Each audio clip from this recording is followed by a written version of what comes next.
वसुदेवसुतं देवं कंसचाणूरमर्दनं देवकी परमानन्दं कृष्णं वन्दे जगद्गुरुं योगेशं सच्चिदानन्दं वासुदेवं व्रजप्रियं धर्मसंस्थापकं वीरं कृष्णं वन्दे जगद्गुरुं।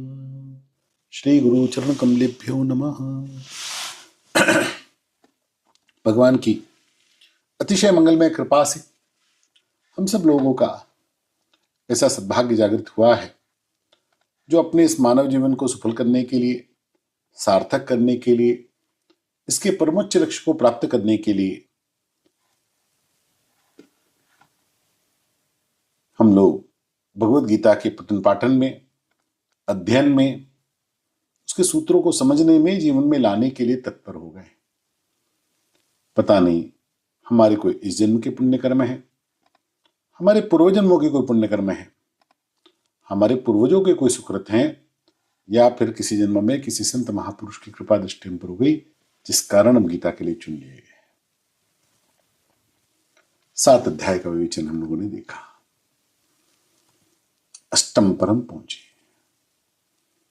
7वें अध्याय के अंतिम श्लोक में भगवान ने कुछ चर्चा की, कुछ नए टर्म्स भगवान लेकर आए। अर्जुन के मन में प्रश्न आया कि ये क्या है, तो अर्जुन ने वहां से अध्याय का आरंभ उस प्रश्नों से किया। इस अध्याय का नाम है अक्षर ब्रह्म योग।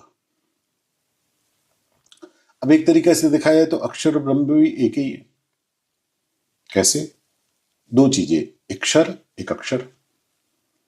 अक्षर एक तो सामान्य भाषा में हम लोग जो अल्फाबेट लेटर्स हैं उनको अक्षर बोलते हैं, और एक अक्षर का होता है जिसका क्षय ना हो, जो क्षरित ना हो, जिसका नाश ना हो, जो डिप्रिशिएट ना हो, जो हमेशा एक जैसा रहे, वो है अक्षर। और जो नाशवान है, जो क्षरित होता है, उसको कहते हैं क्षर।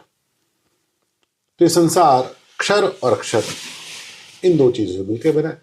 सांख्य यही मानता है, और वेदांत कहता है कि भाई 2 भी नहीं है, एक ही है। एको ब्रह्म द्वितीयो नास्ति। एक ही ब्रह्म है, उसी के स्वरूप बिखरे बिखरे अलग अलग दिखते हैं, रिफ्लेक्शंस। अब ये सिद्धांत है, पहले कब 1 था, कब 2 हुए, कब 3 हुए, उसमें बड़ी चर्चाएं हैं, उसका उपयोग नहीं। हमारा ज्ञान जब से तब से ऐसे ही चलता है। ईश्वर अंश जीव अविनाशी, चेतन सहज अमल सुख राशि। ईश्वर अविनाशी तो जीव भी अविनाशी। मम इवांशो जीव लोके जीवभूत सनातना। 15वें अध्याय में 7वें श्लोक में पढ़ने का, जो विभीत भूत प्राणी है वो मेरा ही अंश है, और जैसे मैं सनातन हूं वो भी सनातन है। मैं भी हमेशा से, वो भी हमेशा से। तो जो मौलिक है वो अक्षर है, उसके बीच बीच में जो कभी कभी दिखता है वो है अक्षर। तो सारे संसार में जो बच जाएगा, जो अंत में भी रहेगा, वो ब्रह्म है। तो अक्षर ही ब्रह्म है, अक्षर ब्रह्म योग।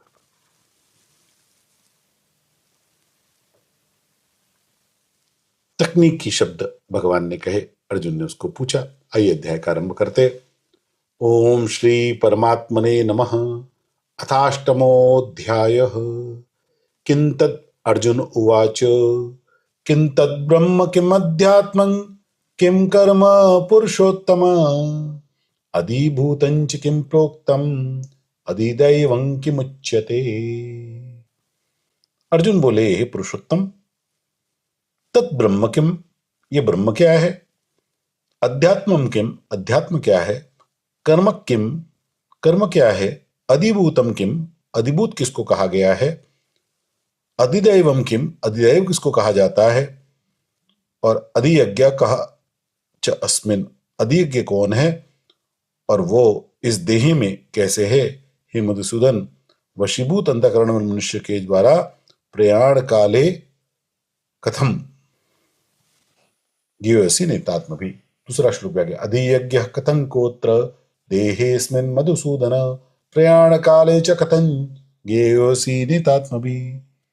और अंत काल में आप इनके द्वारा कैसे जानने में आते हैं। 6 प्रश्न है, ये तो ग्रामर के है। 7वां प्रश्न जिज्ञासा का है। जैसे कोई केदारनाथ जाए तो उसको कहे कि भाई जब आप यहां से चलेंगे तो समुद्र तल मान लो 3000 फीट पर है तलहटी में, जब 7000 फुट पे पहुंचोगे तो गौरीकुंड आ जाएगा, 9 पे पहुंचोगे तो ये आ जाएगा, 14320 पे पहुंचते केदारनाथ मंदिर के दर्शन होंगे। अब ये टेक्निकल भाषा होगी। बाकी जो काम की बात है वो तो इतनी है, कहां पर आपको गर्म कपड़े ले जाने हैं, सर्दी बहुत होती है, कहां गर्म कुंड का स्नान मिलेगा, वो मौलिक बात है। इतनी सर्दी होती है जो पानी है वो भी जम जाता है, इसलिए थोड़ा नमक डाल के रखना, तो पानी जमता नहीं। अब ये ज्ञान की बात। तो 6 प्रश्न तो इसमें ग्रामर के हैं, टेक्निकल है, समझ आ जाए तो भी ठीक, नहीं आए तो भी कोई विशेष बात नहीं। पहला पूछा ब्रह्म क्या है, जो तीनों लोकों में तीनों कालों में था वो ब्रह्म। भगवान भी उन तीनों को उत्तर फटाफट फटाफट देके पूरा कर देते, 2 श्लोकों में 6 बातों का उत्तर दे देते हैं। 7वीं बात का अर्थ भगवान पूरे विस्तार से इस पूरे अध्याय में कहेंगे। किम ब्रह्म किम अध्यात्मम किम कर्म किम अधिभूत किम अधिदैव किम अधियज्ञ, ये 6। और 7वें प्रयाण काले कथम गेय असि, ये 7वां प्रश्न। 7वें के लिए भगवान पूरा अध्याय लगाएंगे। बात ऐसी कि इस 7वें प्रश्न का विचार अर्जुन के मन में क्यों आया, अंत समय में जानने का मतलब क्या निकला, क्यों निकला, अर्जुन के मन में क्यों आई। रामायण का काल महाभारत से पुराना है, तो रामायण में एक प्रसंग आता है, हो सकता है अर्जुन ने भी रामायण सुनी। गोस्वामी जी वर्णन करते हैं, जब बाली का वध किया भगवान ने, पेड़ के पीछे से उसको तीर मारा, तो बाली ने आर्तनाद किया, भगवान उसको गोदी में लेके बैठ गए। और बाली ने भगवान के दर्शन करते हुए कहा, मैं बेरी सुग्रीव पियारा अवगुण कवन नाथ मोहि माना। ये बताइए भगवान, मैं आपका वैरी क्यों हूं और सुग्रीव आपका प्यारा क्या है? हम दोनों ने आपका कुछ बिगाड़ा तो नहीं, मेरी तो कोई लड़ाई तो है नहीं आपकी, तो आपने उसके कहने पर मेरा वध कर दिया, ऐसा क्यों किया? भगवान ने कहा, सुनो भैया, अनुज बधु भगिनी सुत नारी सुनु सठ कन्या सम ए चारी इनहि तिनो इनहि कुदष्टि बिलो कई जोई ताई बधे कुछ पाप ना हुई। बहन के साथ, बेटी के साथ, पुत्री के साथ, छोटे भाई की पत्नी के साथ और अनुज की वधि के साथ, इन चारों को जो कुदृष्टि से देखता है उसको मारना चाहिए, वो आतताई है, इसमें पाप नहीं। और तुमने अपने छोटे भाई की पत्नी का अपहरण किया, इसलिए मैंने तुम्हारा वध किया। बाली चतुर है।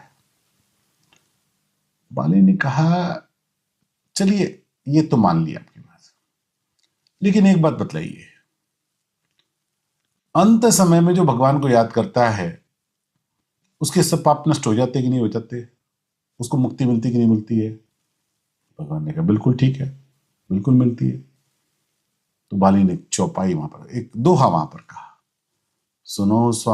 सुनो राम स्वामी सन चलन चातुरी मोर अजाऊं में पात की अंतकाल गति तो। सरेंडर किया बाली ने और कहा कि भैया आप तो स्वामी हैं, भगवान हैं, आपके सामने मेरे को चतुराई थोड़ी पड़ेगी, लेकिन एक बात बतलाओ, अजाऊं में पात की, अब भी मैं पाप की रह गया, आपके दर्शन करके आपकी गोदी में बैठा हूं, आप मेरे सामने हैं, अब मैं पापी कैसे हूं, ये बतलाओ। भगवान तो इस आर्गुमेंट से निरुत्तर हो गए। भगवान ने कहा, बात तो सही है, ये तो गड़बड़ हो गई। भगवान ने कहा, नहीं अब पापी नहीं हो तुम, रुको रुको। तुरंत भगवान ने अपना डिसीजन रिवर्स किया, अचल करहूं तनु राखहूं प्राणा। भगवान ने कहा, रुको, 1 मिनट के लिए प्राण रुको, मैं तुम्हें वापिस जीवित करता हूं। बाली मुस्काया, सुन के बाली मुस्काना, बाली मुस्कुराया। बोला नहीं, अब नहीं चाहिए। भगवान बोले क्यों नहीं चाहिए? बोले मैं कच्चा भगत नहीं हूं। अरे अभी तो कह रहे थे काय को मारा, अब तुम कह रहे हो कि, जब मैं कह रहा हूं कि प्राणों को रोको तो कह रहे हो कि नहीं, हमको तो नहीं, हमको तो मरना नहीं। भगवान कह रहे भाई मैं तुम्हें अमर कर देता हूं, वापस जीवित किए देता हूं, अचल करो तनु राखो प्राणा। भाली कहता नहीं। भगवान कहते क्यों? भाली कहता मैं इतना बुद्धू थोड़ी हूं। भगवान कहते बुद्धू की क्या बात हुई? भाली ने चौपाई की, सुंदर चौपाई। जन्म जन्म मुनि जतन कराही, अंतराम कही आवत नाही। जन्म जन्म मुनि जतन कराही, अंतराम कही आवत नाही। ये बतलाइए भगवान, जन्म जन्म तक यत्न करने पर जब मुनियों को आपका नाम ध्यान में नहीं पड़ता है अंत समय में, और मैं तो साक्षात आपकी गोदी में हूं, आपके दर्शन कर रहा हूं, आपके नाम भी ले रहा हूं, अब मुझे काय का ये सब दिमाग लगाना, इससे बढ़िया क्या बात हो सकती है? भगवान ने कहा भैया तुम तो बड़े चालाक हो। और भगवान ने बाली को अपना ब्रह्म धाम प्रदान किया। आखिरी में भगवान का नाम आता नहीं है ना यार, जहां आ सकती वहां अटक जाता है।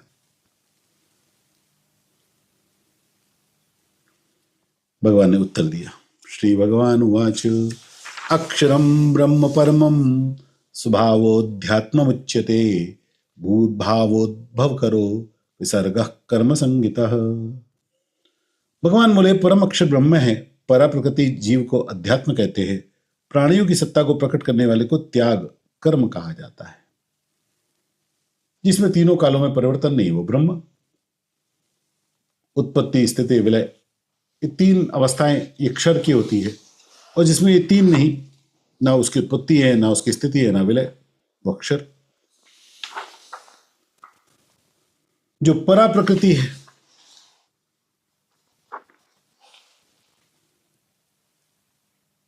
उसको अध्यात्म कहते हैं। स्वभाव अध्यात्म उच्चते, प्रकृति का पराभाव, कल हमने परा और अपराध देखा था ना, तो जो पराभाव है, जो चैतन्य भाव है, वो अध्यात्म है। और ब्रह्म का जो व्यष्टि भाव है वो जीव है। स्वभाव, स्व का भाव, मेरे पने का भाव, या आय, ये जीव भाव है। और आय से परे जो है वो पराभाव, वो अध्यात्म है, अधिआत्म।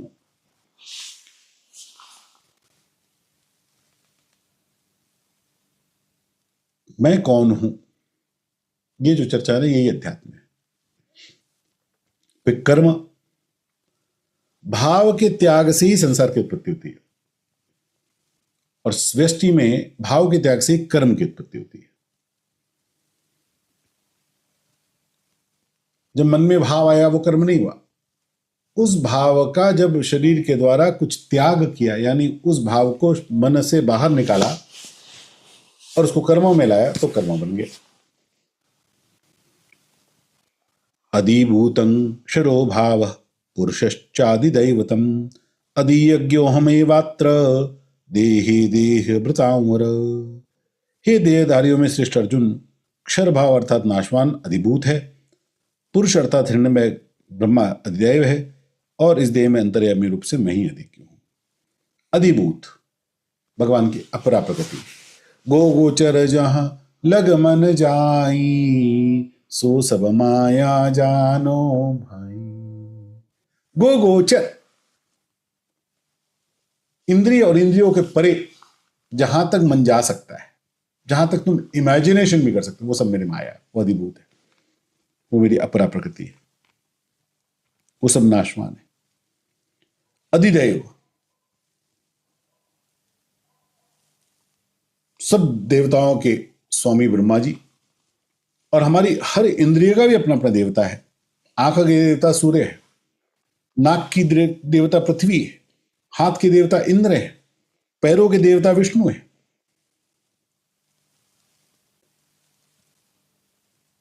उत्तरकांड में एक बड़ी सुंदर चौपाई है। इंद्रिय द्वार झरो खाना ना, तह तह सुर बैठे करी थाना। ये थाना शब्द नया नहीं है, अड्डा, जमकर बैठना। समष्टि रूप जब इंद्रियों का देखते हैं वो हिरण्यगर्भ हो गया, उसके स्वामी ब्रह्मा जी, सब देवताओं के अधिपति ब्रह्मा जी। फिर अधियज्ञ, विष्णु, लक्ष्मी, नवग्रह, गणेश, निमित्तिक देव, कृष्ण, विष्णु, शगुन, जो मेरे इष्ट है वो अधियज्ञ है।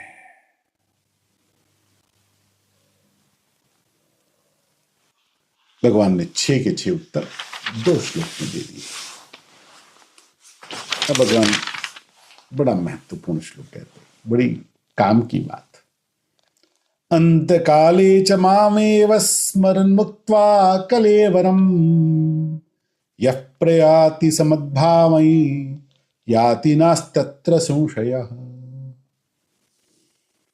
अर्जुन, जो मनुष्य अंतकाल में मेरा स्मरण करते हुए शरीर को छोड़कर जाता है वह मेरे स्वरूप को ही प्राप्त हो जाता है, इसमें संदेह नहीं है। साधारण रूप से तो सबको लगता है ये तो बड़ी शॉर्टकट है, जो मर्जी मौज करो, खाओ पियो घूमो ऐश करो, मरते मरते समय में राम राम ले लेंगे। लेकिन ध्यान रखिएगा वाली की बात, जन्म जन्म मुनि जतन कराही अंत राम कही आवत नाही। आता नहीं है जी, सोचते रहते लोग। एक बुढ़ा मर रहा था, 4 बेटे थे, पूछा रामू कहाँ है? बोला जी पिताजी। मोहन कहाँ है? जी पिताजी। सुरेश कहाँ है? जी पिताजी। रमेश कहाँ है? जी मैं यहां हूं। अरे गधो, चारों के चारों यहां पर हो तो दुकान कौन संभाल रहा है? अभी मरने वाला है लेकिन अंत समय में भी उसको दुकान ही याद आएगी, क्योंकि मन वहीं अटका हुआ।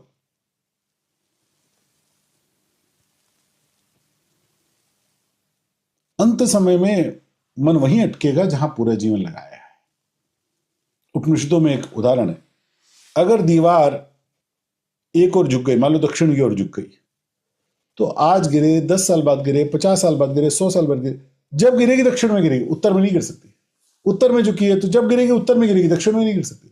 यानी मन का झुकाव जिस ओर होगा अंत समय में झुकेगा, गिरेगा उधर ही। पूरा जीवन धन में, परिवार में, संसार की वृत्तियों में लगाया है तो अंत समय में वही अपने मन में आने वाली, दूसरी नहीं आ सकती। 20 मिनट ही पूजा के जीवन भर खाली हमने दिए अपने दिन भर के, और बाकी 24 घंटे के 23 घंटे 40 मिनट संसार में लगाए, तो अंत समय में प्रोबेबिलिटी से 23 घंटे 40 मिनट ही मन में आने वाले। इसकी संभावना नहीं है कि भगवान आ जाएंगे। तो इसलिए लोग चालाक होते, अपने बेटे का नाम भगवान के नाम पर रख लेते कि हम बेटे को याद करते हुए जाएंगे, भगवान का नाम आ जाएगा। भगवान कहते ये सब तुम चालाकी करते रहो, काम नहीं बनेगा। अंत काल में अगर मुझे स्मरण कर लिया ना तो काम बन जाएगा। क्यों भगवान?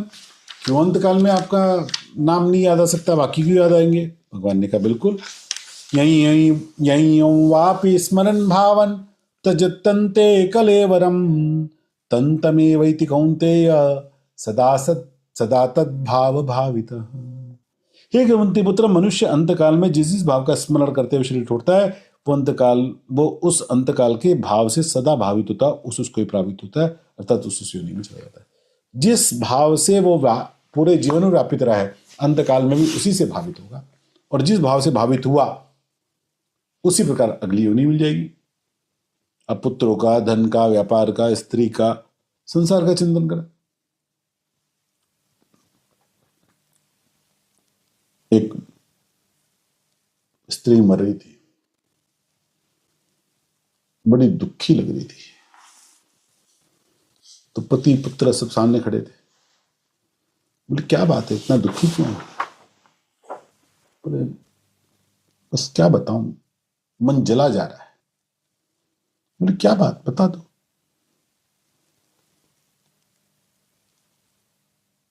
कोई कुछ नहीं कर सकता। अरे तुम जो कहोगी भगवान तुम्हारे लिए करेंगे, पूरे जीवन भर किया, तो तुम जा रही, बताओ ना क्या बात। बोले क्या कर सकते हो तुम? मेरी अलमारी में 10,000 साड़ी है, बनने के बाद सब वो देवरानी को चली जाएंगी, कोई कुछ नहीं कर सकता। सारी साड़ी देवरानी को मिल जाएगी, इसी दुख में अंतकाल में उसी का स्मरण करते हुए जा रही है।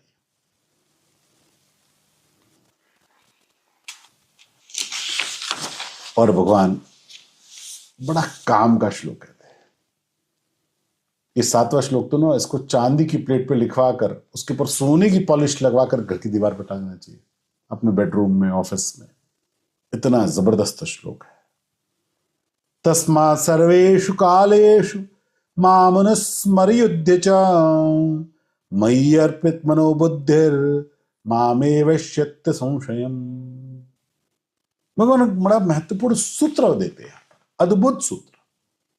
तस्मात् सर्वेषु कालेषु,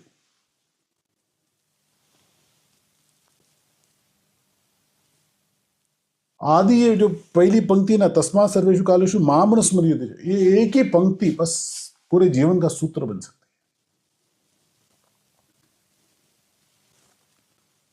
हर समय में तू मेरा स्मरण कर, युद्ध भी कर तो मेरा स्मरण करते हुए कर, मुझ में अपनी मन बुद्धि को अर्पित करने वाला निस्संदेह तुम मुझे प्राप्त हो जाएगा। भगवान कह रहे युद्ध जैसा भीषण कार्य करना है तो भी मेरा स्मरण करते हुए करो। अर्जुन को युद्ध की स्थिति में मानो से युद्ध चा कर दिया, हम लोग के लिए मामनुस्मर कर्म चा कर लेना चाहिए, कर्तव्य चा कर लेना चाहिए। जो कुछ करो भगवान का स्मरण करते हुए, हर समय भगवान का चिंतन, भगवान का ध्यान, हर घड़ी जप करो, ध्यान करो, भगवान का चित्र रखो। एक बार मैं गोरखपुर गया गीता प्रेस, तो वहां पर एक व्यक्ति, अब पता नहीं वो स्वेच्छा से करता था या उसकी ड्यूटी लगाई थी, लेकिन अद्भुत बात थी, वो एक भगवान, विष्णु भगवान का चित्र लिए खड़ा रहता था और बस दर्शन कर लो जी, दर्शन कर लो। तो लोग उसको रुपया नहीं, मुझे चाहिए कोई नहीं, पर दर्शन कर लो, आप दर्शन कर लो। तो उसकी ड्यूटी ये थी कि जितने लोग मिले बस उसको भगवान का दर्शन कराते हो। आ रहा है, जा रहा है, गुजर रहा है कोई, उसको दर्शन कर लो जी, दर्शन कर लो, याद बनी रहे।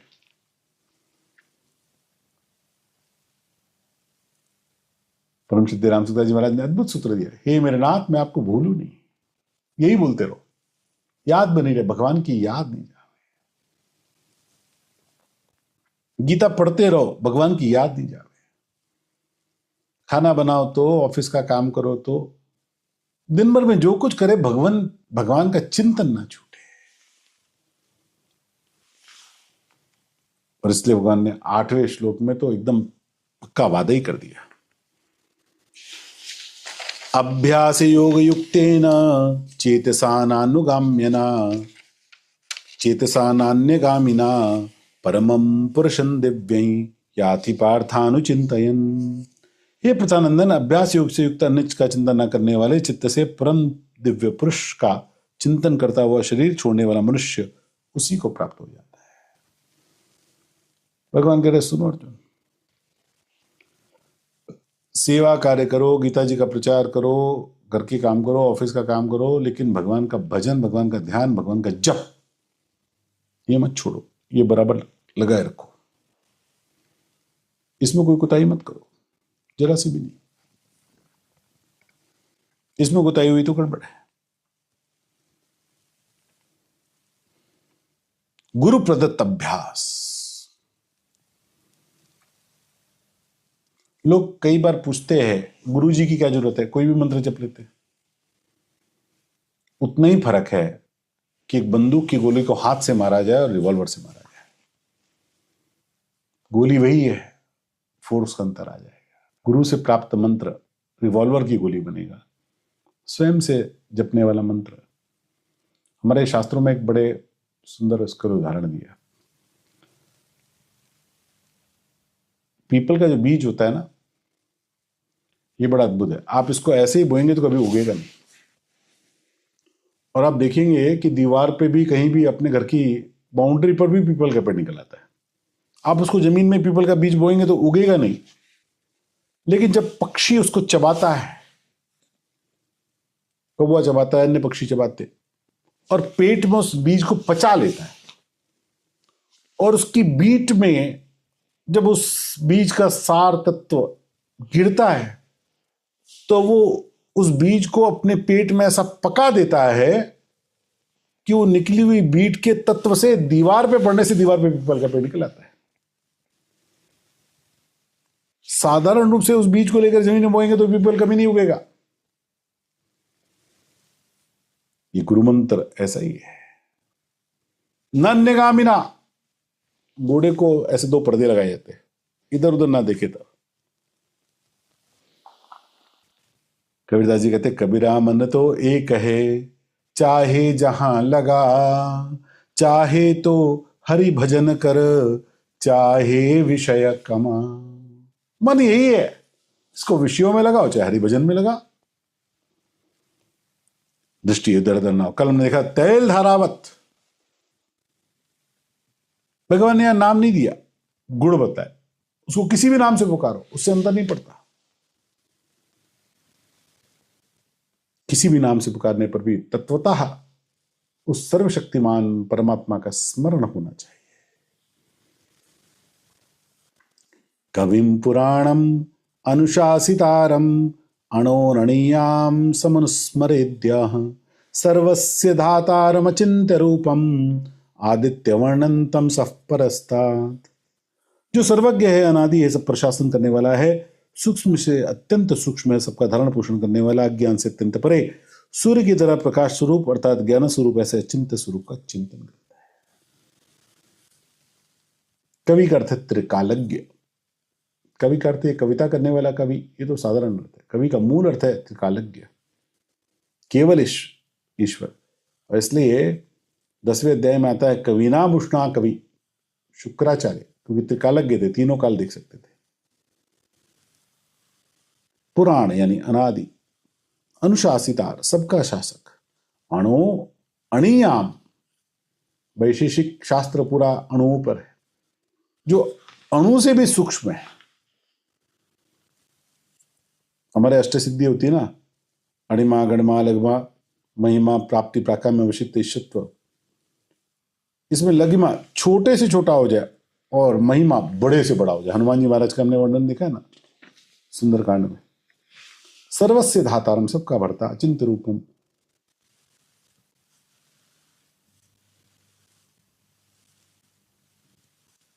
स्थिति है। जिसके रूप का चिंतन नहीं कर सकते। आदित्य वर्णन, सूर्य की तरह जो प्रकाश स्वरूप है। प्रयाण काले मनसा चलेन भक्त्या युक्तो योग बलेन चैव भ्रुवोर्मध्ये प्राणमावेश्य सम्यक सतम परम पुरुषमुपैति दिव्यम। अर्जुन, वो भक्ति युक्त मनुष्य अंत समय में अचल मन से योग बल के द्वारा भ्रकुटी के मध्य में प्राणों को अच्छी तरह से स्थित करके प्रविष्ट करके शरीर छोड़ने पर उस परम दिव्य पुरुष को प्राप्त हो जाता है। अनन्य चेता, कर से करम करऊं विधि नाना, मन राखऊं जहां कृपा निधाना। कर से करम करऊं विधि नाना, मन राखऊं जहां कृपा निधाना। सारे काम करो दुनिया संसार के, मन को भगवान में लगा लो। अनन्य चेता, तो भगवान कहते हैं प्रयाण काले, अंत समय में भी फिरो मेरी याद करते हुए मुझको प्राप्त हो। यदक्षरम वेद विदो वदन्ति विशन्ति यद्यतयो वीतरागाः यदिच्छन्तो ब्रह्मचर्यं चरन्ति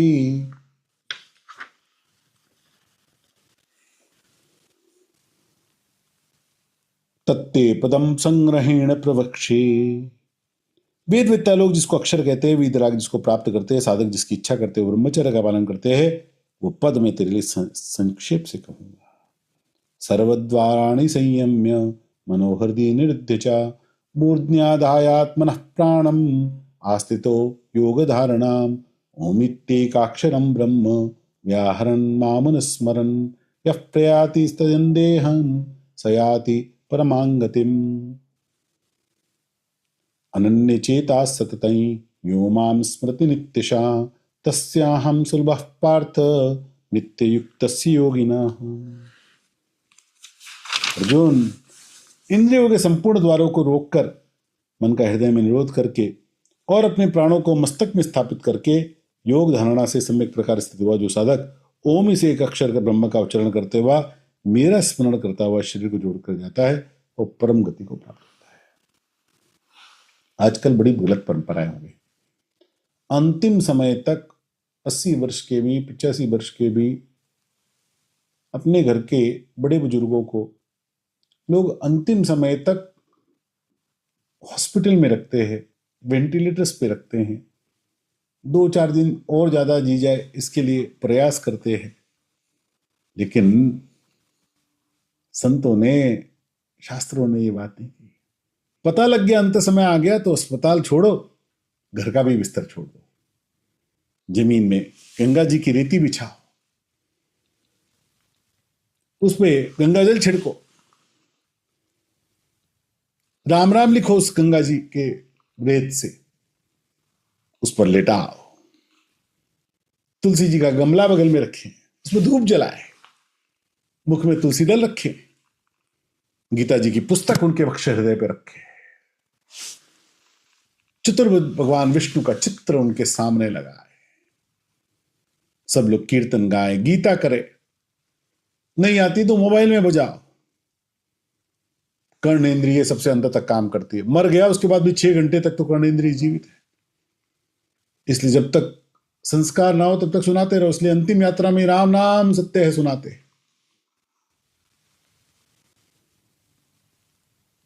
ये अस्पताल में मत करो। सब लोग बोल के रखो अपने, भैया मेरा अंतिम समय है तो मुझे वेंटिलेटर पे मत डालना, मुझे घर लाओ और बिस्तर पे मत लेटाना, जमीन पे लेटाना। गंगा जी की रेती 1 किलो लाके रखिए घर में, गंगा जल होना चाहिए अपने पास।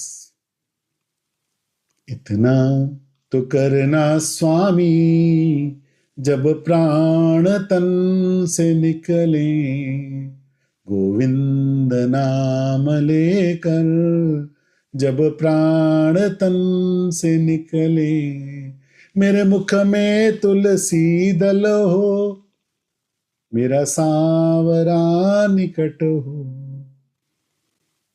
बड़ा सुंदर भजन है, सुनिएगा, अभी समय नहीं। ठीक है, अपनी अंतिम समय की तैयारी होनी चाहिए जी। मैंने देखा है ऐसे बुजुर्गों को जो अपने कमरे के पंखे के पास में या कोई ऊपर के अलमारी में ये गंगा जल, ये गंगा जी की रेती, ये सब लगा के रखते। पता नहीं अंतिम समय आया तो लोग ढूंढ पाएंगे नहीं, हमारा सामान सब तैयारी है मेरे पास। ये तैयारी होनी चाहिए जी, जाने की तैयारी, उत्सव मना के। यहाँ ये क्या डर डर के अस्पतालों में जाके 1 हफ्ते तक वेंटिलेटर पे पड़कर मरना है, एकदम फालतू बात। डॉक्टर आखिरी तक सुइया चुभो रहे, दर्द हो रहा है, चला ओह ओह कर रहा है, होश में नहीं है, कोई बात नहीं। क्या ऐसा जाना भी कोई जाना है? आनंद से कीर्तन सुनते हुए जाए, अंतिम समय में चाहे 1-2 दिन है, आराम से कीर्तन सुनते हुए जाओ। अनन्य चेता सततई यो माम स्मृति नित्यशः, तस्याहम सुलभः पार्थ नित्युक्तस्य योगिनः। हे प्रतनंदन, अन्य चित्त वाला जो मनुष्य नित्य निरंतर स्मरण करता है, मुझ में लगे हुए योगी के लिए मैं सुलभ हूं, अर्थात उसको सुलभता से प्राप्त हो जाता है। मामुपेत्य पुनर्जन्म दुःखालयम अशाश्वतम, नाप्नुवन्ति महात्मानस संसिद्धिम परमांगतिम। अर्जुन, महात्मा लोग मुझे प्राप्त करके दुःखालय अर्थात दुखों के घर से इस अशाश्वत अर्थात निरंतर बदलने वाले पुनर्जन्म को नहीं प्राप्त होते, क्योंकि वे परम सिद्धि को प्राप्त हो गए हैं, अर्थात उनको परम प्रेम की प्राप्ति हो गई। दुःखालयम, परम सिद्धि क्यों प्राप्त करनी है जी? कई लोग पूछते हैं ये मुक्ति चाहिए काय को, पुनर्जन्म से बचना ही क्यों है? भरत जी ने तो राम जी से कह दिया, धर्म न अर्थ न काम रुचि, गति न चाहूं निर्वाण, जन्म जन्म मोहि राम पद, जन्म जन्म रति राम पद, यह वरदान दुआन। धर्म अर्थ काम ये तो चाहिए ही नहीं, धर्म अर्थ काम मोक्ष 4 है ना पुरुषार्थ।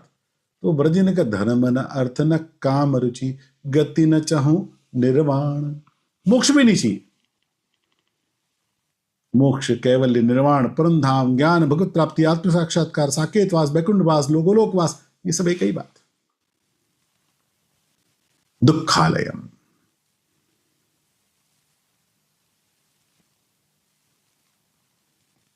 विभीषण को कहा भगवान ने, मम दर्शन फल परम अनुपा, जीव पाय निज सहज स्वरूपा। ये संसार दुख स्वरूप है। हम कभी संतरा खाते हैं तो खाते खाते संतरे की एक आध रेशे वो दांत में अटक गए।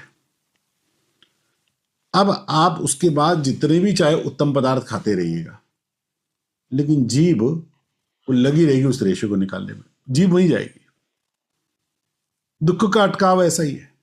सुख दीर्घ काल तक मिल जाए तो भी सुख नहीं रहता।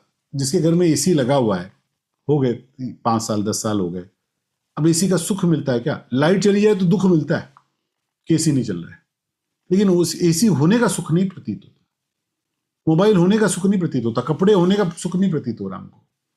जो मिल गया उस सुख की प्रतीति कुछ दिनों बाद न्यू नॉर्मल हो जाती है, लेकिन दुख की प्रतीति कभी नॉर्मल नहीं होती, वो बनी रहती है। अमेरिका में आदि ये विकसित देशों में सुख के साधन खूब बढ़ गए, लेकिन सुख नहीं बढ़ा, दुख नहीं कम हुआ। दुखी लोग उतने ही है। नाना दुखिया सब संसारा, कोठे चक के देखिया घर घर लगी आग। ये संसार दुख का स्वरूप है। बुद्ध भगवान ने तो 4 ही महावाक्य कहे। इस संसार में दुख है, पहला दुख, दूसरा समुदय, इस दुख का कारण है, तीसरा निरोध, दुख का निवारण है, और चौथा मार्ग।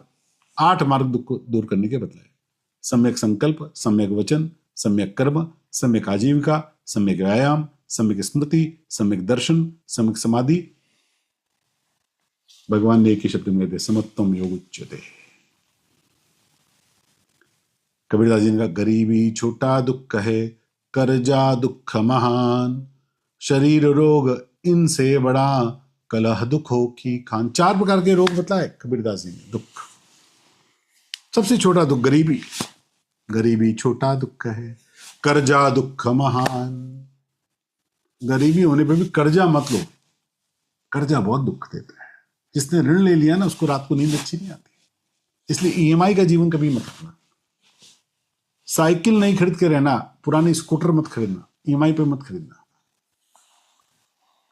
शरीर रोग इनसे बड़ा, जिसको शरीर का रोग है उसके लिए बाकी सब सुख बेकार हो जाते हैं।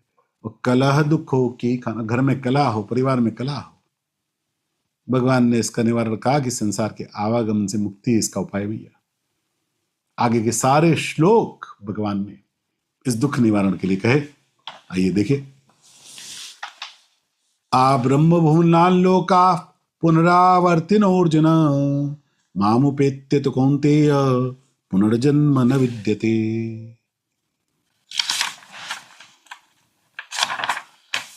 हे अर्जुन, ब्रह्मलोक तक सभी लोग ये पुनरावर्ती लोक है, अर्थात वहां जाने पर पुनः लौटकर संसार में आना पड़ता है।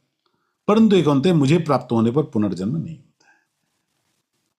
14 भुवन है ना, ब्रह्मलोक सबसे बड़ा, जिसको सत्यलोक का, ब्रह्मा जी का लोक है। फिर तपलोक, बहराज आदि का लोक, फिर जनलोक, सनकादि आदि ऋषियों का लोक, महरलोक, भृगु आदि ऋषियों का लोक, फिर स्वरलोक या स्वर्गलोक, इंद्र आदि देवताओं का लोक, फिर भुवरलोक, अंतरिक्षवासियों का लोक, फिर भूलोक, पृथ्वीवासियों का लोक, अतल वितल सुतल तलातल भूत महातल रसातल पाताल, ये 7 नीचे के लोक। इनमें नाग दैत्य पिशाच आदि रहते। ये सारे लोग पुनरावृत्ति है, कहीं भी जाकर परमानेंट नहीं रह सकते, आना पड़ेगा वापस। एक बार महात्मा बुद्ध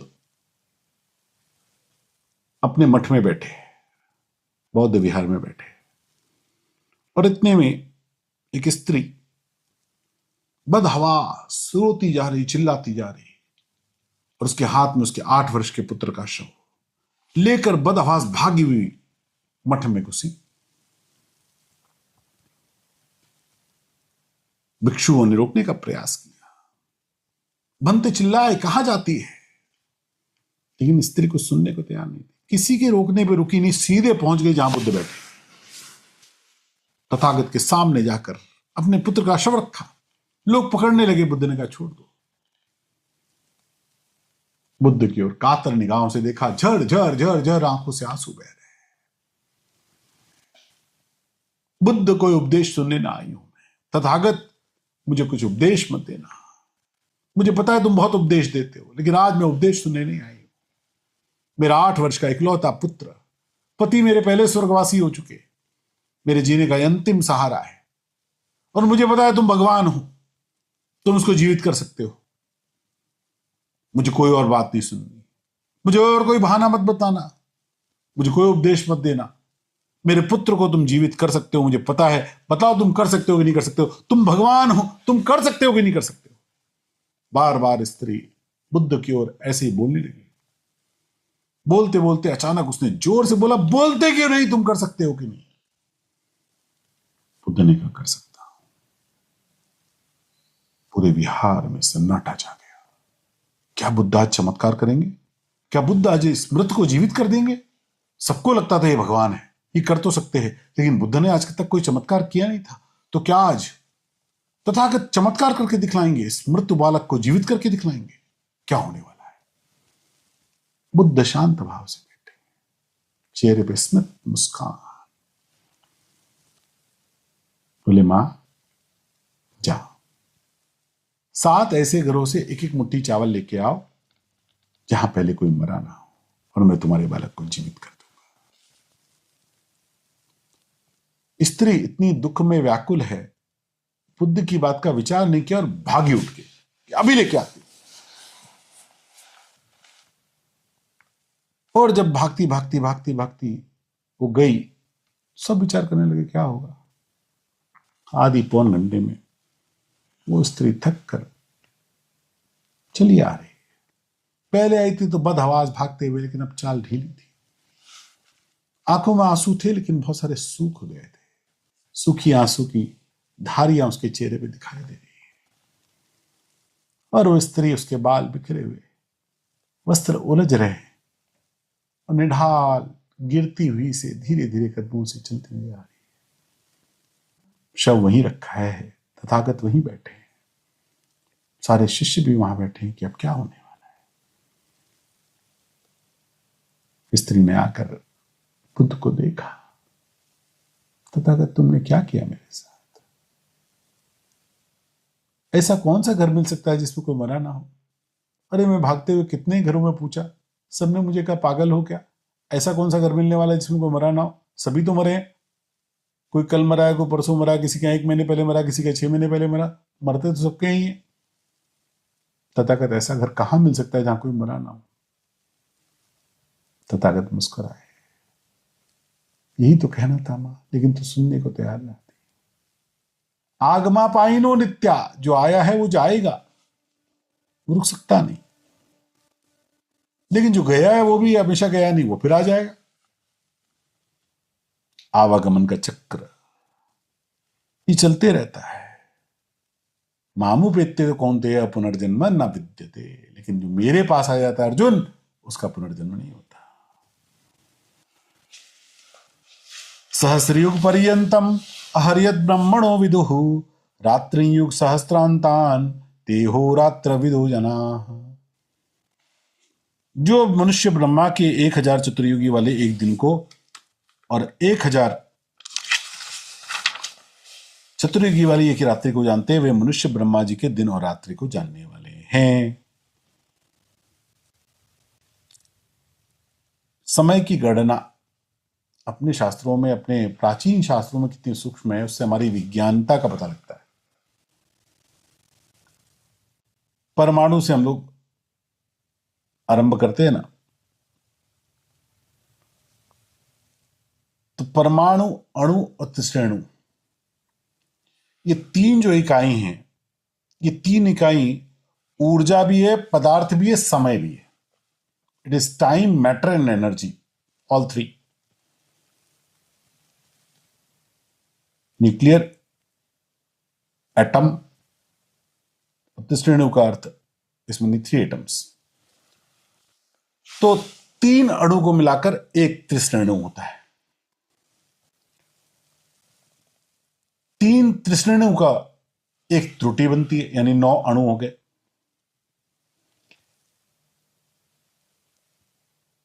एक त्रुटि ये सूर्य की एक किरण को गुजरने का एक समय होता है, इसका मापदंड है। 10 त्रुटि का एक प्राण है, 10 प्राणों का एक वेद है। हमारे वेदशाला बोली जाती थी, जितनी एस्ट्रोनॉमिकल साइंस की लैब्स होती थी उसको वेदशाला बोलते हैं। अभी भी आप जयपुर में जाएंगे या अन्य स्थानों पर, उज्जैन आदि में वेदशालाएं बनी हुई हैं। 3 वेदों का एक लव, 3 लव का एक निमिष। निमिष बोलते जितनी देर में पलक झपकी। इसके पहले के कितने फैक्टर्स हो गए देखिए, हमारी कल्पना देखिए, समय की गणना कितनी सूक्ष्म है। 3 निमिष का एक क्षण, 1 सेकेंड, यहां से हम स्टार्ट करते हैं, घड़ी हमारी यहां से अलग होती है। 5 क्षण की एक काष्ठा, 15 काष्ठा का एक दंड, 2 दंड का एक मुहूर्त। लड़की को बुलाओ, निकला जा रहा है, समय निकला जा रहा है, ये हो गया 48 मिनट। यहां तक एक मुहूर्त 48 मिनट का होता है।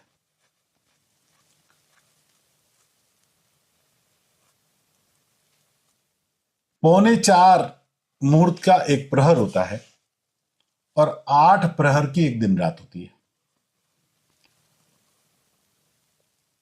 30 दिन रात का एक मास होता है। 15 दिन रात का एक पक्ष होता है, 2 पक्षों का एक मास होता है। पितरों का एक दिन हमारा एक मास होता है। 2 मासों की एक ऋतु होती है। 6 ऋतु होते हैं ना वर्ष में, तो 2 मास की एक ऋतु। 3 ऋतुओं का एक अयन, एक दक्षिणायन एक उत्तरायण, यानी 6 महीने का एक उत्तरायण एक दक्षिणायन। और 2 अयनों का एक वर्ष होता है। अब जो 1 वर्ष का काल है 360 दिन का, ये देवताओं का एक दिन है।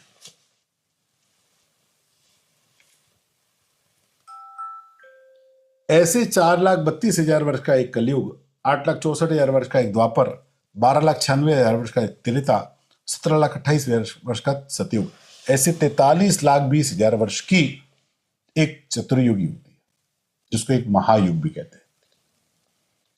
ऐसे 71 चतुर्युगी को एक मनवंतर कहते हैं, एक मनु का काल। और ऐसे 14 मनु ब्रह्मा जी के एक दिन में होते हैं, जिसको एक कल्प कहते हैं। हम लोग कल्प में समझ लेते हैं एक चतुर्युगी, चतुर्युगी कल्प को नहीं कहते।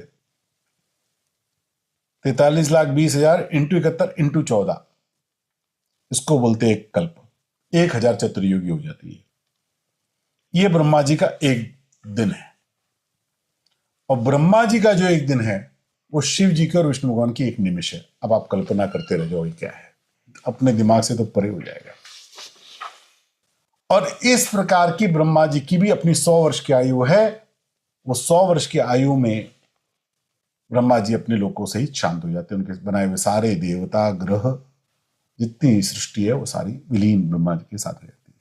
अब ब्रह्मा जी का वर्ष कितना होगा आपको बताऊं? 31 खरब 10 अरब 40 करोड़, ये ब्रह्मा जी की आयु हुई। ब्रह्मा जी का एक वर्ष हुआ, मेरी भूल हो गई। और ब्रह्मा जी की आयु कितनी हुई? 31 नील 10 खरब 40 अरब वर्ष। आसान कर देता हूं, एक के आगे 15 जीरो लगा लो, इतनी ब्रह्मा जी की आयु है। सभी प्राणियों की कालगति अलग अलग है। जो हमारी कालगति है वही जीवों की कालगति नहीं है। ऐसे ऐसे जीव हैं कि हमने एक चुटकी बजाई और उनकी 3 पीढ़ी हो गई। वो पैदा हुए, नई संतति को उत्पन्न किया, उस नई संतति ने नई संतति को उत्पन्न किया, 3 पीढ़ी हो गई एक चुटकी। उनकी कालगति अलग, उनके लिए हम ही ब्रह्मा है।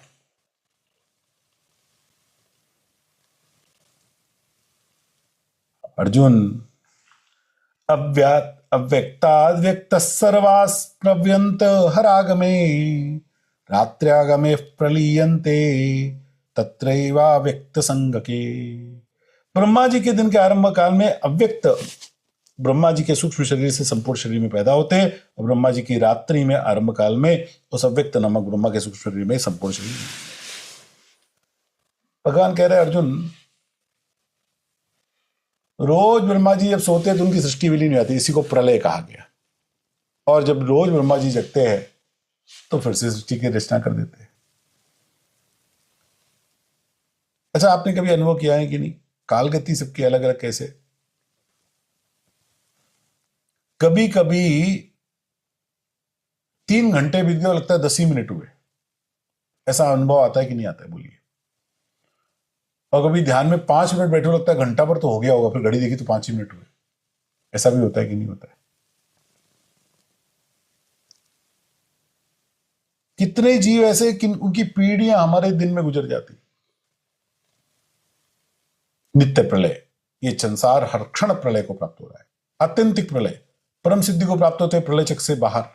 नैमित्तिक प्रलय ब्रह्मा जी की एक रात्रि, और प्राकृत प्रलय ब्रह्मा जी के 100 वर्ष। 4 प्रलय के। अव्यक्त से वो सृष्टि व्यक्त होती है और वापस फिर से अव्यक्त हो जाती है, रोज ब्रह्मा जी की दिन। जैसे पेन ड्राइव लगाई, मूवी शुरू हुई, पेन ड्राइव हटाई, मूवी बंद। लेकिन अव्यक्त सदा रहता है, वो कभी समाप्त नहीं होता। भूतग्राम स एवायम भूत्वा भूत्वा प्रलीयते रात्र्यागमे विषः पार्थ प्रव्यत्य हरागमे। हे पार्थ, वही ये प्राणी समुदाय उत्पन्न होकर प्रकृति के परवश हुआ ब्रह्मा जी के दिन के समय उत्पन्न होता है और ब्रह्मा जी के रात्रि के समय लीन हो जाता है। परस्तस्मात्तु भावोऽन्यो व्यक्तो व्यक्तात् सनातनः यः स सर्वेषु भूतेषु नश्यत्सु न विनश्यति। परंतु सव्यक्त ब्रह्मा के सूक्ष्म शरीर से अन्य विलक्षण अनादि अत्यंत श्रेष्ठ भाव स्वरूप से जो अव्यक्त ईश्वर है, वो संपूर्ण प्राणियों के नष्ट होने पर भी नष्ट नहीं होता। वो सदा रहता है, वो अव्यक्त सदा रहता है। हमारे कर्मफल भी नष्ट नहीं होते, वो भी सदा रहते हैं। जब ब्रह्मा जी सुबह उठ के रचना करते हैं तो गधा किसको बनाएंगे, घोड़ा किसको बनाएंगे, मछली किसको बनाएंगे, सुंदर किसको बनाएंगे, गुरु किसको बनाएंगे, अमीर किसको बनाएंगे, गरीब किसको बनाएंगे, सबको उनके कर्मों के अनुसार बनाएंगे। अर्जुन, अव्यक्तोऽक्षरयुक्तस्तमाहुः परमां गतिं यं प्राप्य न निवर्तन्ते तद्धाम परमं मम। उसी को अव्यक्त अक्षर ऐसा कहा गया है तथा उसी को परम गति कहा गया है, जिसको प्राप्त होने कर प्राप्य ना निवर्तनते, जिसको प्राप्त होने कर फिर लौट कर संसार में नहीं आना पड़ता। तत् मम परमम धाम, वही मेरा परम धाम है। जब तक इस चक्र में फंसे हुए अव्यक्त से व्यक्त, व्यक्त से अव्यक्त, अव्यक्त से व्यक्त, व्यक्त से अव्यक्त। अरे रात्रि को हम सोते हैं, वो भी प्रलय। आप रात्रि को सो गए, सवेरे उठने पर कई बार गहरी नींद आ गई तो याद करना पड़ता है, मैं सुबह सोया कि शाम को सोया, अभी सुबह हुई कि शाम को हुई है, मैं कब सोया था, कब उठा, मेरा कौन, कुछ कुछ क्षण अपने को पूरा रिकॉल करने लगते। वो प्रलय से वापसी, नित्य प्रलय से वापसी। इस पूरे चक्र से निकल जाना, उसी को भगवान ने परम धाम की प्राप्ति कही है। पुरुष स पर पार्थ भक्त्या लभवस्तनन्यया यस्यांतस्थानि भूतानि येन सर्वमिदं ततम्। हे प्रधानंदन अर्जुन, संपूर्ण प्राणी जिसके अंतर्गत है, जिसे संपूर्ण संसार व्याप्त है, परम पुरुष परमात्मा तो अनन्य भक्ति से ही प्राप्त होने योग्य है। यत्र काले तुनावृत्तिम आवृत्तिं चैव योगिनः प्रयाते अंतितं कालम वक्ष्यामि भरतर्षभ। हे वृंदोजन श्रेष्ठ अर्जुन, जिस काल मार्ग में शरीर को छोड़ के गए योगी अनावृत्ति को प्राप्त होते हैं, तब पीछे लौट के नहीं आते, और जिस मार्ग में गए आवृत्ति को प्राप्त होते हैं, तब पीछे लौट के आते, उन दोनों कालों को कहूंगा। थोड़े कंफ्यूजिंग श्लोक है, शॉर्ट में समझाने की कोशिश करूंगा। अग्निर्ज्योतिरः शुक्ल षण्मासा उत्तरायणम तत्र प्रयाता गच्छन्ति ब्रह्म ब्रह्म विदो जनाः। जिस मार्ग के प्रकाश स्वरूप अग्नि का अधिपति देवता है, दिन का अधिपति देवता है, शुक्ल पक्ष का अधिपति देवता है, और जिस मार्ग में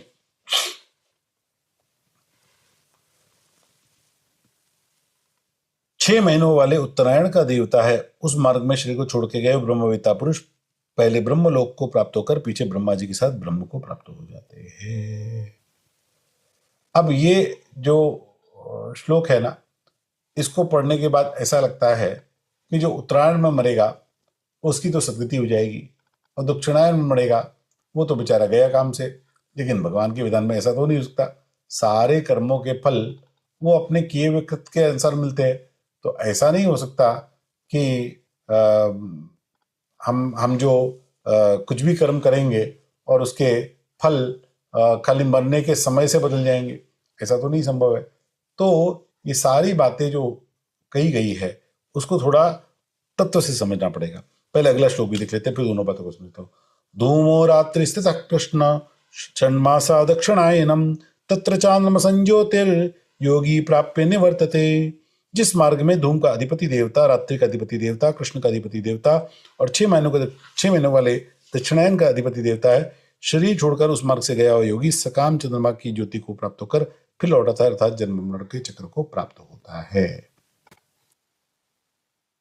ये कैसा है इसको एक स्लाइड से समझेंगे, जल्दी आ जाएगा। उत्तरायण और दक्षिणायन ये चक्र सामान्य रूप से इस श्लोक में आया। जनरल थॉट क्या है, उत्तरायण में मृत्यु होगी तो स्वर्ग मिलेगा, दक्षिणायन में मृत्यु होगी तो नरक मिल जाएगा। लेकिन सच्ची बात ये नहीं है। आपने पहले पोस्ट ऑफिस का पोस्ट बॉक्स देखा है। हमारे पहले हर मोहल्ले के चौराहे में, हर एरिया के सोसाइटी के पास में एक लाल रंग का पोस्ट बॉक्स होता था और उस पोस्ट बॉक्स में आप पूरे दिन चिट्ठी डालते थे और उसमें लिखा होता था पोस्ट बॉक्स खुलने का समय। अब वो सवेरे पोस्टमैन एक तरफ से निकलता था तो किसी पोस्ट बॉक्स को खुलने का समय 9 बजे, किसी को 10 बजे, किसी को 11 बजे, किसी को 12 बजे, किसी को बजे, किसी को 2 बजे, किसी को 3 बजे, किसी को 4 बजे, किसी को 5 बजे, और वो पूरे दिन की चिट्ठियां कलेक्ट करके शाम को 5 बजे पोस्ट ऑफिस पहुंच जाता था। अब पूरे दिन में आपने चिट्ठी कभी भी डाली, यदि आपके एरिया की पोस्ट ऑफिस खुलने का समय रात को दिन के 2 बजे है तो 2 ही बजे चिट्ठी निकलेगी। चाहे आपने चिट्ठी सवेरे डाली, चाहे शाम को डाली, चाहे रात में डाली, 2 बजे वाले पोस्ट बॉक्स की चिट्ठी 2 ही बजे निकलती है। तो जो मृत्यु दूत है वो हम कितने बजे मरे उस हिसाब से हमको आगे गति नहीं देता है, हमारी किस गति में जानी है उस हिसाब से देता है। फिर मृत्युदूत ले जाकर उन चिट्ठियों को अलग अलग कर्मचारियों को देता है। अब यहां पर उसको प्रथम देवता मान लीजिए। अब प्रथम देवता उसको पोस्ट ऑफिस में डाल देता है। पोस्ट ऑफिस में वो चिट्ठियां छाटी जाती है, कौन सी चिट्ठी किस पिन कोड की है, कहां जानी है, उस हिसाब से उसका निश्चय होता है। और 2 ट्रेनें प्राय हर स्टेशन में, एक अप ट्रेन एक डाउन ट्रेन। तो जो चिट्ठी अप ट्रेन से जानी है वो अप ट्रेन की तरफ पार्सल में कर दी जाती है, जो डाउन ट्रेन में जानी है वो डाउन ट्रेन के पार्सल में कर दी जाती है। तो जीवात्माएं भी देवता अलग अलग करके जो उत्तरायण यानी शुभ स्वर्ग मोक्ष की ओर जाने हैं उनको उत्तरायण की ट्रेन में चढ़ा देते हैं, और जिनको अशुभ नरक भोगना है उनको दक्षिणायन की ट्रेन में चढ़ा देते हैं। ये अन्य अन्य देवता ये सारा काम करते हैं। मौलिक बात यह है कि मोक्ष की तरफ जाने वाली केवल उत्तरायण की ट्रेन है, लेकिन शुभ और अशुभ इन दोनों की तरफ उत्तरायण और दक्षिणायन दोनों की ट्रेनें जाती है, और दोनों के अंत में वो घूम घूम के वो 3 गतियां मिलती है। शुक्ल पक्ष से की ट्रेन स्वर्गलोक जाएगी, नरकलोक ले जाएगी और अपवर्ग की ओर ले जाएगी। अपवर्ग यानी जिसकी मोक्ष की हो गई, गति हो गई, जिसको अब वापिस नहीं आना, ना निवर्तनते, जिसको वापिस नहीं आना है। और कृष्ण पक्ष की ट्रेन में 2 ही गति होंगी, एक स्वर्ग जाएगा, एक नरकलोक जाएगा। इन दोनों गतियों को भोग कर अभी अप ट्रेन वाला में ज्योतिर्मय अग्नि का अभिमानी देवता, उत्तरायण का अभिमानी देवता, शुक्ल पक्ष के अभिमानी देवता, दिन के अभिमानी देवता, ऐसे सारे देवता इस काम को संभालते हैं। इसी प्रकार जो दक्षिणायन की ट्रेन है उसमें दक्षिणायन के अभिमानी देवता, कृष्ण पक्ष के अभिमानी देवता, रात्रि के अभिमानी देवता, ये इन कामों को संभालते हैं। यानी हम मरेंगे कब इससे अंतर नहीं पड़ेगा। मरने के बाद हमको किस ट्रेन में चढ़ाना है, उत्तरायण वाली ट्रेन में चढ़ाना है कि दक्षिणायन वाली ट्रेन में चढ़ाना है, वो सारा काम ये देवता करते हैं। इसको पढ़ने से ये जो भ्रम निर्माण होता है उसके मैंने आपको ये यहाँ पर स्लाइड दिखा दी। शुक्ल कृष्णे गति हेते जगत शाश्वते मते एक यात्नावर्तिम अनन्या वर्तते पुनः। क्योंकि शुक्ल कृष्ण दोनों गतियां अनादिकाल से जगत प्राणी मात्र के साथ संबंध रखने वाली मानी गई है। एक गति में जाने वाले को लौटना नहीं पड़ता, दूसरी गति में जाने वाले को लौटना पड़ता है। नैति श्रुति पार्थ जानन योगी मुह्यति कश्चन तस्मा सर्वेषु कालेषु योग युक्तो भवार्जुन। भगवान ने फिर से टर्म रिपीट किया, तस्मा सर्वेषु कालेषु। भगवान को बड़ा पसंद है ये। भगवान अर्जुन को अच्छा व्यक्ति नहीं बनाना चाहते, भगवान तो अर्जुन को मोक्ष का अधिकारी बनाना चाहते हैं। हे पृथ्वानंदन, इन दोनों मार्गों को जानने वाला कोई भी योगी मोहित नहीं होता था। अर्जुन, तुम सम समय में योग युक्त होकर समता में स्थित हो जाओ। सर्वेषु कालेषु योग युक्ता भव। तुम योग युक्ता यानी समता में स्थित हो जाओ। क्यों? समता में स्थित हो गए तो तुम इन सब बातों को पार कर जाओगे। वेदेषु यज्ञेषु तपस्सु चैव दानेषु यत् पुण्यफलप्रदिष्टम् अत्येति तत्सर्वमिदं विदित्वा योगी परम स्थानमुपैति चाद्यम्। क्योंकि अर्जुन, योगी भक्त इस अध्याय में वर्णित विषय को जानकर वेदों में, यज्ञों में, तपों में तथा दान में जो जो पुण्य फल कहे गए हैं उन सभी पुण्य फलों का अतिक्रमण कर जाता है और आदि स्थान परमात्मा को प्राप्त हो जाता है। यानी जो योगी है वो सत्व कर्मों का भी उल्लंघन कर जाता है। पाप कर्म तो उससे होंगे ही नहीं, जो पुण्य कर्म की उसका भी उल्लंघन कर जाता है। और इसलिए पुण्य कर्मों की रुचि भी योगी की कम होती है, वो कर्तव्य कर्मों में हो जाता है। कर्तव्य कर्म के अलावा उसके मन में अब अधिक पुण्य करने की आकांक्षा भी नहीं रहती, और जो पुण्य उसके होते भी है भगवान कहते मैं उसको आशीष कर देता हूं। ओम तत्सदिति श्रीमद्भगवद्गीतासु उपनिषत्सु ब्रह्म विद्यायां योग शास्त्रे श्री कृष्णार्जुन संवादे अक्षर ब्रह्म योगो नाम अष्टमोऽध्यायः। इस प्रकार ओम तत्सत इन भगवान नामों के उच्चारण पूर्वक ब्रह्म विद्या और योग शास्त्र में श्रीमद्भगवद्गीता उपनिषद रूप श्री कृष्णार्जुन संवाद में अक्षर ब्रह्म योग नाम का 8वां अध्याय पूर्ण हुआ। हरि ओम तत्सत, हरि ओम तत्सत, हरि ओम तत्सत। ओम श्री कृष्णार्पणमस्तु। 8वें अध्याय में भगवान ने अर्जुन के प्रश्न के उत्तर दिए। 9वें अध्याय में भगवान पुनः ज्ञान योग का आरंभ करेंगे। कल देखेंगे। जय श्री कृष्ण।